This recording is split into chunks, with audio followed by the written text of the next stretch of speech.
Përshëndetje miq, në kuadër të zgjedhjeve të 11 majit, sot kam ftuar kandidaten e qarkut të Tiranës, por me fokus në Kavaj dhe Rogozhin, zonjushën Loranca Hoxha. Përshëndetje Loranca, mirë se erdhe në Elevate. Faleminderit shumë për ftesën. Është shumë kënaqësi. Ne të dyja jemi takuar në fakt më gjatë që kemi ndenjur dhe kemi folur në një takim për diasporën në Itali dhe ka qenë një eksperiencë shumë e bukur. Edhe aty jemi njohur pak më shumë edhe publiku do donte të të njihte ty dhe unë pikërisht këtë do doja që të transmetoja përmes këtij emisioni, që të njihemi pak më mirë. Unë kam pas shansin që jam lind dhe rrit në Belgjik, ku kam pas kulturën belge. Por në shtëpi kisha edhe kulturën shqiptare. Edhe besoj që njerëz që janë lind dhe rrit jashtë Shqipërisë, ndjen dhe më shqiptar ndoshta se sa tjerë, se i ndjen sikur ja ke marrë këtë pjesë duke mos më jetu atje. Edhe kam pas dhe shumë shans që kam dhe mamin dhe babin që na kanë rujt kulturën, që na kanë rrit me kulturën. Mami më ka pas çu në shkollë shqiptare kur isha e vogël. Vërtet? Po, ku mësonim me shkruajt. Pavarësisht unë jam i çik më fat, më thon drejtën se i mësoj shpejt gjuhët, edhe fillova duke fol shqip, pastaj mësova frëngjishtën në shkollë, edhe nuk e kam pas problem, nuk i kam përzi një herë. Okej. Por në familje ke folur shqip?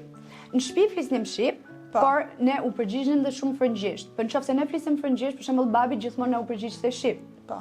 Mami edhe mund ta miksonte ndonjëherë, por përgjithësi në shtëpi flisnim shqip, se nuk donin që ta humnin. Megjithatë, me eksperiencat e mia të paktën të shoqeve të mia që kanë fëmijët që kanë lindur në Zvicër, fjala vjen, e kanë shumë më thjesht që ti flisnin frëngjisht për shembull, sepse fëmijët flasin frëngjisht në shkollë dhe pastaj ja kanë kthyer frëngjisht. Kështu që të folurit shqip në fakt është diçka më e vështirë, por një aset i madh. Kështu që përgëzoj edhe po ndoshta kam pas dhe shumë fat që prindrit e mi nuk kanë qenë vetëm atje, kanë qenë dhe gjithë xhajet e mia, dajet, hallët, tezet. Pra e gjithë familja juaj ishte atje? Po, edhe fakti që jemi edhe shumë familje mbledhur, ishim gjithkohës bashkë, domethënë shqipja u fliste gjithkohës, nuk është, por disa kalamaj për shembull e kam parë që kanë pas më shumë vështirësi, sepse ju përzinin të dy gjuhët edhe pastaj flisnin thjesht me vonesë. Po. E vërtet. Po, disa edhe aty fokuson pastaj të frëngjishtën sepse duhet të mësoj si të flasin në shkollë një herë, e pastaj të mësoj shqipen, për ne shoqëri në shtëpi nuk e kemi pas këtë problem. Po me vëllezërit si ke folur? Me vëllezërit flasin frëngjisht, më thon drejtën. Po me kushërinjt? Edhe me kushërinjt? Edhe me kushërinjt. E kuptoj. Prandaj ndoshta edhe vështirësia e tanishme të komunikuarit shqip. Por ama si kanë qenë të shkojnë në shkollë shqiptare? Domethënë ishin shkolla shqiptare të fundjavave? Po, ishte fundjavë. Dakor, të mësonin tabletaren. Nuk netëm ka shumë kohë ajo shkolla, me thënë drejtën. Thjesht nga që ne flisnim shqipen, por nuk e shkruanim, edhe mami donte që të mësonim. Me thënë drejtën nuk netëm shumë kohë, sepse më shumë mësonim dhe valle dhe kulturën, sepse ishte pjesë, normalisht. Edhe e lam pas një periudhë, më duket u mbyll shkolla, se më mend mirë se kam qenë pak e vogël. Po interesant, pra edhe kërcime shqiptare edhe pjesë të po kërcimet i kemi mësuar nga babi. Dakor. Ai ka qenë pasionant. Po, ndërkohë që ti rritesh edhe me kulturën shqiptare, edhe me kulturën belge, shkollën e ke bërë atje, vazhdimisht ktheheshe në Shqipëri. Babai jot, mbas 10 viteve atje, u rikthye në Shqipëri prapë. Ndërkohë që ti dhe mami dhe vëllezërit vazhduat jetën atje derisa u shkolluat. Po ndërkohë ktheheshit, babi vinte tek ju? Po, babi vinte çdo muaj. Kur nuk vinte babi shkonim ne, në verë rrinim 3 muaj gjys, se aq kishim pushimet, pastaj 1 muaj ndimër, kështu që kemi pas qenë gjithkohës. Të pëlqente të vjen në Shqipëri, si e kujton? Shumë qef, më thon drejtën, sepse e shifje në aspektin pushime, edhe kur nuk njoh një person që vjen në Shqipëri e nuk i duket e mrekullueshme kur vjen në kontekstin e pushimeve. Patjetër. Ishte ndryshe kur erdha me jetu këtu, edhe që u përballa me një realitet komplet tjetër.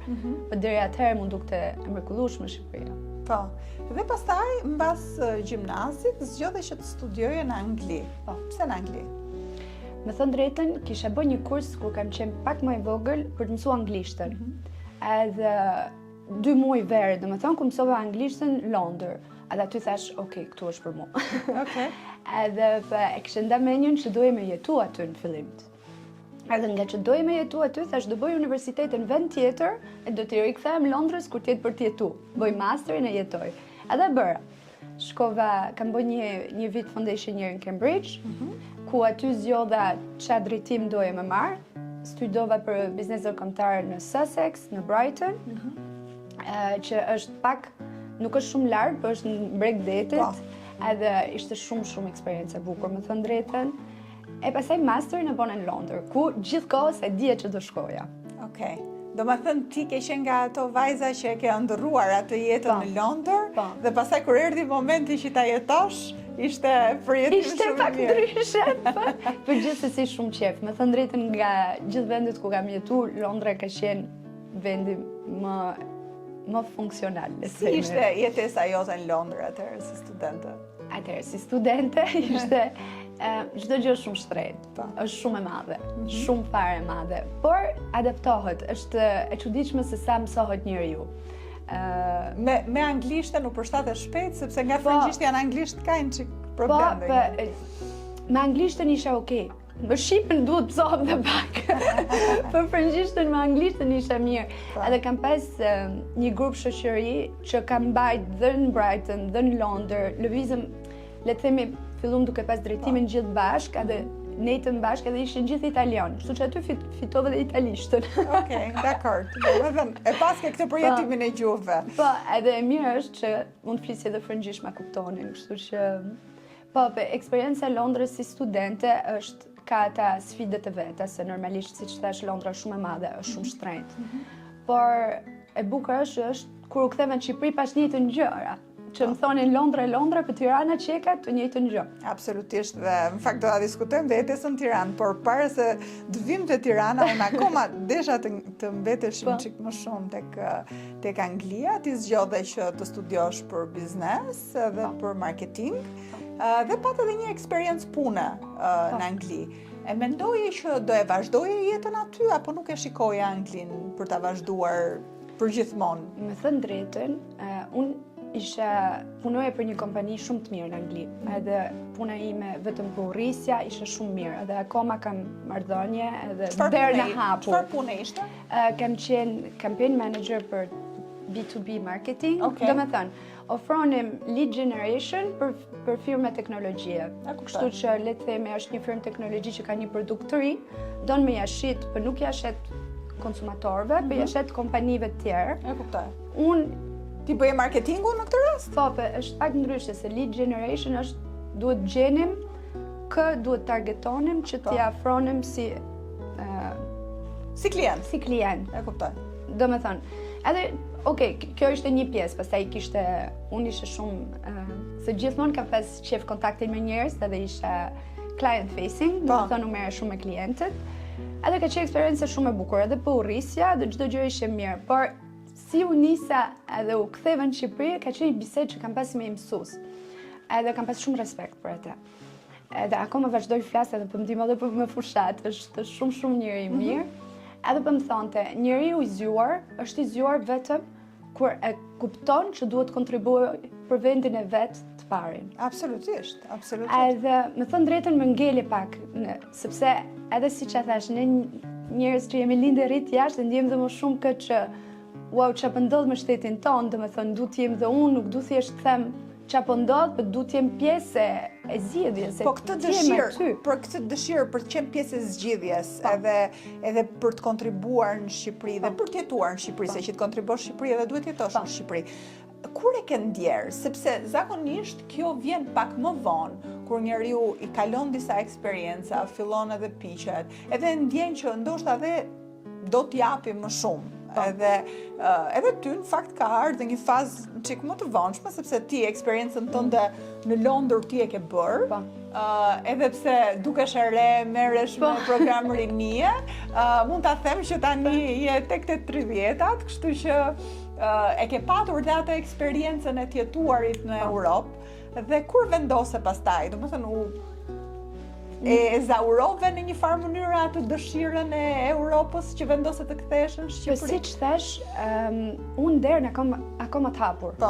edhe prandaj unë kur riktheva këtu, e bëj se e ndjej si mision, jo si nevojë. Po kur fillove ta ndjesh si mision? Le të themi vitin e fundit që punoja. Okej. Do ishte Kthehesh në Shqipëri? po, kam pas ardhur shumë. Gjithmonë kam ardhur shumë, me Dhe thënë kur drejtën. vije në Shqipëri, dhe kthehesh e prap atje, Po. mendoje që një ditë do vinë në Shqipëri edhe do... Po, unë e dje. Këta kam ditë që kur kam lindë, më thënë drejtën, që do vi momenti do shkoj. Ashtu? Thjesht ishte çështje kohe. Pse e ke ditur që kur ke lindur? Ta ka kërkuar edhe familja në i familore, prindrit, babi? Fare, më thënë drejtën. Okej. Fare. Kalon të lirë, më kanë mbështet gjithë kohës, nuk më kanë thënë kur Që çfarë duhet bësh bëj unë. Po, është diçka që kam ndier vetë, edhe po, siç e thash, nuk e di, është diçka që e kam ditë gjithmonë. Thjesht e dija që do vi momenti do iki. Edhe mbas 2 vite në punë, fillova duke mendu, po më vjen kjo, që Okej. duhet kthehem e duhet bëj dhe unë pjesën time. Se e du vendin tim. E diskutove me prindrit? Po, normalisht. Çfarë menduan, çfarë thanë? Ti e di, madhe tani, nuk të themi do gjë. Po normalisht janë shumë krenar. Nuk Dhe një ditë ti thjesht more valixhet, mbylle shtëpinë edhe punën atje dhe vendose që të vish në Shqipëri. Po. Okej. E si të duk?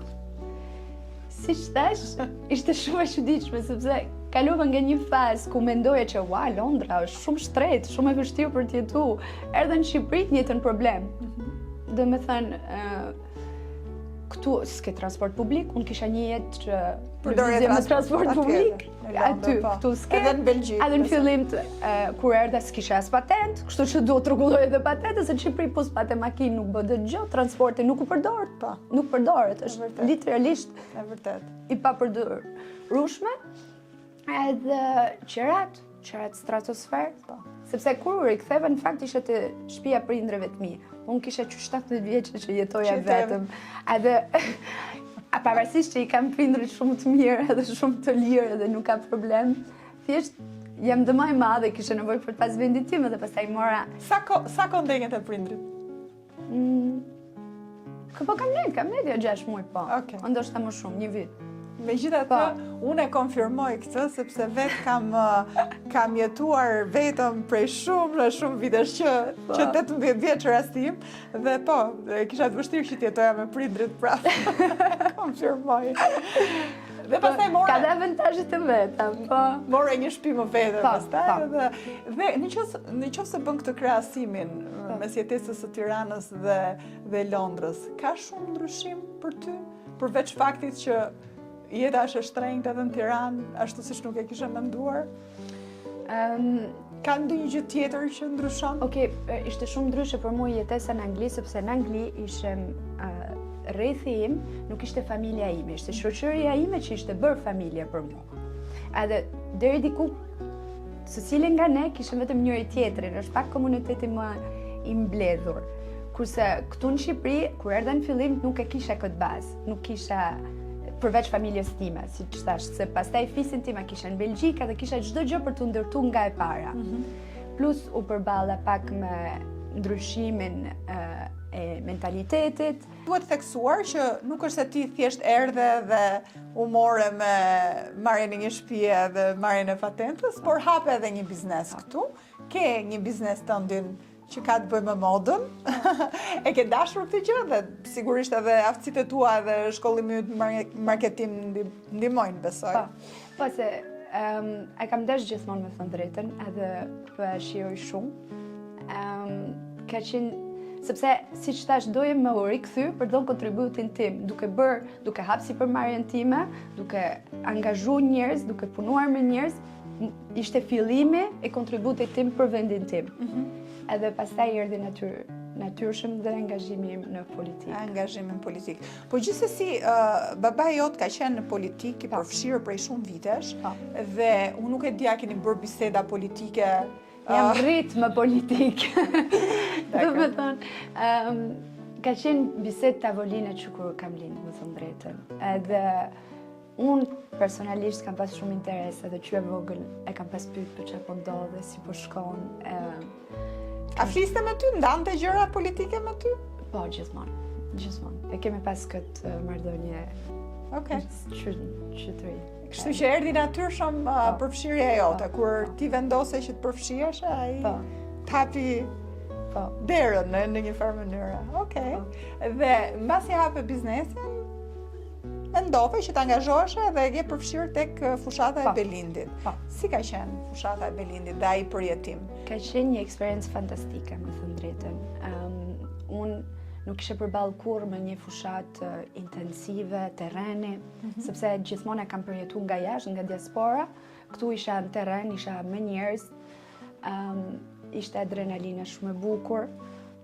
Jam kënaq, me thënë drejtën, jam njoftë dhe me partit, sepse nuk i njifja.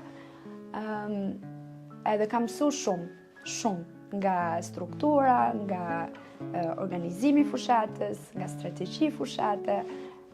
Ishte shumë eksperiencë e bukur. Por mundësia është ndryshe. Edhe e qytetarëve, edhe ti vje nga një jetesë tjetër, megjithëse kishe ardhur në Shqipëri dhe kishe bërë pushime. Prap, realitetin shqiptar ke qenë në kontakt me realitetin shqiptar, po ka qenë një lloj shoku për ty, sepse politika ka të bëjë sigurisht me takimet me njerëz, edhe dëgjimin e problemeve të tyre, shqetësimeve të tyre. Këto shqetësime të dukeshin të çuditshme, apo ti ke qenë e azhurnuar me gjithçka që ndodhte në Shqipëri? Dëgjoj, edhe sot që kam 2 vjet i gjys në Shqipëri e që do thoja që jem azhurnu me realitetin shqiptar, prap vazhdoj e habitëm çdo ditë, sepse është dhe shumë më keq se sa imagjinoj. Kështu që jo. Pyetja është që vazhdo të jetë më keq, sepse kuptova në një moment që Shqipëria ose më saktë Tirana, ose as Tirana jo, bloku është fasad, çdo gjë përtej kësaj është e tmerrshme. Tani që jam në Rogozhin, Kavaj, shoh rrugët, shkollat. Unë të flasë gjysore për shkollë që kam pa që thjesht kam qajt. E se si mund të ekzistoj kjo në 2025, nuk e di. Kështu që për të përgjigj pyetjes tate, nuk mendoj që azhurnohesh dot me realitetin shqiptar, sepse është aq e rëndë sa nuk mësohesh. Po mirë, ti kur thua që unë dua ta jap kontributin tim, në ç'formë mendon ti që do ishte mënyra më e mirë për ta dhënë kontributin? Pra, si ti do ndiheshe më e nevojshme për politikën shqiptare dhe për ndryshimin në Shqipëri? Unë do doje të bie një zonë ndryshe në parlament. Një zonë ndryshe që përfaqëson rinin, që përfaqëson diasporën, si dhe zonet e mia dhe qytetarët e Rogozhinës, Kavajës. Po pse e them ndryshe? Sepse unë deri diku, unë duke qenë që jam rritur lindur jashtë edhe kam, siç thash edhe pak më parë, derën e hapur për të ikur jashtë, nuk është që kam nevojë, edhe nuk më korruptojnë dot. Unë vi aty se du ta pse e bëj me shpirt, nuk ndikohem nga asnjë parti pushteti. Sepse këtë gjë e bëj me shpirt. Absolutisht. Dhe unë mendoj që të gjithë ata kandidat nga diaspora ose aktivist nga diaspora që kanë ardhur dhe janë përfshirë me Partinë Demokratike, dhe në fakt ka pasur shumë, edhe këto vite që unë kam qenë politik, kam njohur shumë dhe vjen mirë për këtë, të gjithë kanë dashur ta japin kontributin e tyre pa asnjë lloj interesi, pa patur asnjë lloj kosteve politike, dhe kjo është gjë shumë e mirë, por pastaj kur kanë ardhur këtu në Shqipëri dhe kanë parë se si funksionojnë disa gjëra që ndoshta nuk janë kaq të strukturuara, qoftë edhe partia, siç mund të mendohet jashtë, pra jeta, organizimi, nuk është si në vendet që ata kanë jetuar, pastaj ka një lloj mbrapsje në politikën. Edhe kjo mund të ndodhi. Këtu gjërat bëhen ndryshe, ndoshta krijohet një mërzi, mund krijohet një lodhje. Ka ndodhur me ty kjo gjë? Dhe mendon që do të arrish që me rinin të lidhesh këtu dhe të kesh këtë simbiozë për të ndryshuar gjërat, dhe çfarë do të ndryshosh ti për brezin tënd edhe për brezat e ardhshëm? Unë du të jap i zot fuqishëm, agresiv, të jemi me vërtet të reprezentuar në parlament. Se sot nuk mendoj që e kam marrë përsipër njëri tamam luftën për rinin. Unë du që ta ndjejnë që jam aty, do me thonë, edhe pushtet pa pushtet, unë aty do jem gjithsesi pranë rinis. Kështu që besoj që do të rrogohet vetë. Jo, kjo më vjen mirë, sepse dukesh je këmbgulse, Jam. Për sa i përket përfshirjes tënde, pra pavarësisht rezultatit, po thua ti do ta vazhdosh këtë rrugë. Pra kjo nuk është një rrugë që ndalon këtu nëse nuk arrihet rezultati që ti do. Okej, ti do ta ndërtosh vetë gjithë ndikimin tënd dhe kjo është diçka shumë e mirë. Unë e kam parë në fakt gjatë fushatës tënde që të përgëzoj, ka qenë një fushatë shumë e bukur, shumë e mirë, ku ti ke takuar njerëz patjetër der, por gjithashtu ke krijuar edhe disa aktivitete, ke bërë disa aktivitete ku unë isha pjesë në një nga këto aktivitete në zonën e Qerretit, me rini, edhe me moshatarët e tu. Ke dashur ta japësh këtë ide ndryshe të qenit në plazh, siç ishte ky aktivitet ku unë mora pjesë, si ishte ideja e kësaj? Ideja ishte që, siç thash, duhet të ndjej rinia, e para herë ishte për t'rëgu që ja ku jemi rinia, ekzistojmë akoma dhe po luftojmë. Po. Ishte edhe me mesazh, domethënë. Pastaj dojë edhe të mblidhje gjithë njerëz të mbështetësit që janë duke punu fort edhe për t'i tregu mirënjohje. Po, mirënjohje, edhe për të pas 2 minutë pause, se kemi 2 muaj që jemi duke punu. Edhe thaj mendove që në Qerret do ishte më bukur me barbecue dhe ishte thjesht Jo, ideja ishte jotja, ishte shumë e bukur edhe mua më duk diçka ndryshe nga çfarë bëhet. Ishte për rinin, domethënë, që mesazhi ishte që jemi këtu për luftojmë edhe duam dhe ne zërin tonë. Por rinia, si t'ka pritur? T'ka parë me dyshim në fillim? Mendoj që më rinin, ose përgjithësi, më thënë drejtën, jam ndje shumë e mirë pritur. Kudo, në Rogozhin, në Kavaj, më rinin, me gratë. E ndjej që njerëz kanë nevojë dhe për një approach pak ndryshe. Po, për një qasje ndryshe. Për një qasje ndryshe, dhe përgjithësi jam ndje shumë e mirë pritur. Mendoj që kam vlerësuar edhe sinqeritetin tënd, edhe është vërtet që politikanët ndoshta kanë një mënyrë të folurit që tregon se janë politikan, por ka ardhur koha edhe për të bërë disa politika me të vërtetën, edhe për të treguar i vërtet, edhe njerëzit e kuptojnë këtë kur besoj që të takojnë edhe e ndjejnë sinqeritetin e dikujt që vjen. Po se e vërtet është kjo që po thu, e ndjej që njerëz janë të shgënjym, të lodhur, sepse normalisht kemi 12 vit opozit, po kemi shumë probleme të thellta në Shqipëri, edhe kur i vjen thjesht i politikanë thonë, o jemi mësu, o kemi aq kohë që e dëgjojmë, por besoj që e kanë vlerësu fakti që unë kam ardhur me një premtim, edhe premtimi im është që unë do jem aty, të ndodhi që të ndodhi. Si është një ditë e jotja në fushat? Atëherë, fillojmë një ditë tipike, ngërëm mëngjes, shkojmë në një pazar. Ti qëndron, pra duhet theksuar që gjatë kësaj kohe ti po qëndron në Rogozhin dhe Kavaj, edhe nuk je në Tiranë, pra je aty, edhe zgjohesh dhe vazhdon takimet me njëherë? Po, zgjohem, marr kafen më vetë. Shkojmë deri te pazari i zonës për të takuar njerëz, pastaj bëjmë ecje për biznese. Mundohem që çdo moment i ditës të përdoret për një takim. Takohem me rinin, takohem me grupa. Ke një shtab tënd që të ndihmon? Po, kam dhe në Kavaj dhe në Rogozhin. Që janë të rinj gjithashtu? Kam dhe në Kamës, në institut. Po. Të rinj, po. Po, babajut, sa prezent është në fushatën tënde? Prezent është.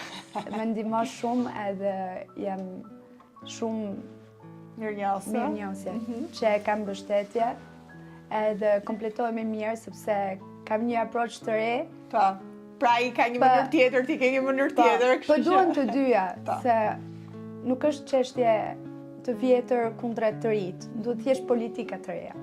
Jo, kështu që besoj funksionon mirë. Jo, unë të përgëzoj në fakt edhe të përgëzoj sidomos për këmbguljen tënde, për të arritur atë objektiv që ti do. Mendoj që brezi i ri duhet ta japi shembullin e ndryshimit për një Shqipëri më të mirë, edhe për dënë një kontribut në politikë, fare pa interes, po për të shërbyer është siç politika duhet jetë. Faleminderit për këtë bisedë. Shumë faleminderit. Dhe shumë suksese. Shumë faleminderit.